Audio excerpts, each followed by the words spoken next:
नमस्कार दोस्तों, आप सुन रहे हैं क्वाइट ट्रूथ्स, एक ऐसी जगह जहां हम बात करते हैं उन सच्चाइयों की जो कभी दर्द भरी होती हैं और कभी सोचने पर मजबूर करती है।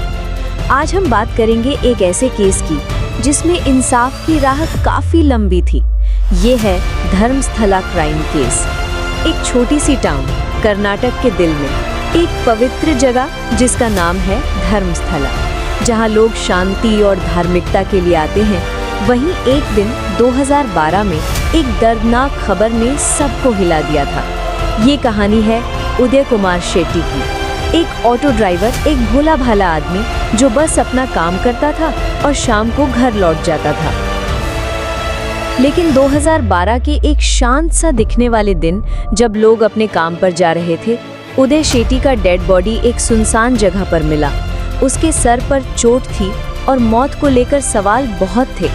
पुलिस ने पहले कहा ये तो सिंपल केस है, या तो लूट या पर्सनल दुश्मनी। पर जैसे जैसे इन्वेस्टिगेशन आगे बढ़ी, एक नाम बार बार सामने आने लगा, नित्यानंदा धर्माधिकारी, धर्मस्थला के पावरफुल रिलीजियस फैमिली का एक मेंबर। नित्यानंदा एक ऐसा व्यक्ति जिनका असर न सिर्फ धर्मस्थला में बल्कि कर्नाटक के पॉलिटिक्स तक था।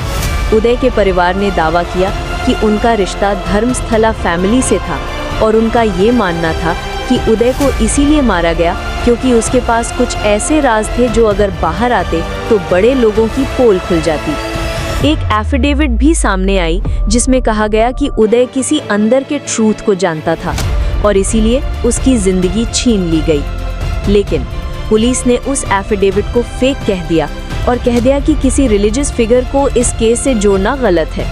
और फिर साइलेंस।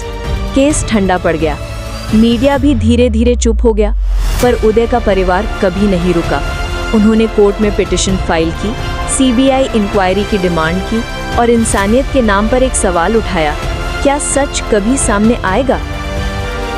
2014 में कर्नाटक हाईकोर्ट ने केस को फिर से उठाया, लेकिन अब तक सबूत कम हो चुके थे, विटनेसेस बदल चुके थे और वक्त का असर इन्वेस्टिगेशन पर पड़ चुका था।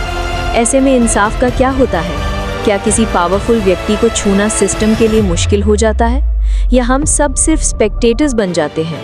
आज भी उदय शेट्टी का केस ऑफिशियली अनसॉल्व्ड है और धर्मस्थला वही है, शांत, पवित्र, सुंदर, लेकिन उसके कोने में एक कहानी छिपी है, एक छुपी हुई चीख जो सिर्फ कुछ लोगों को सुनाई देती है।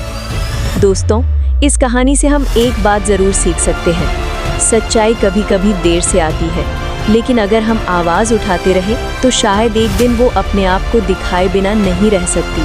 अगर आप भी किसी इनजस्टिस के गवाह हैं या किसी केस को भूलते नहीं हैं, तो याद रखिए, आपकी आवाज जरूरी है।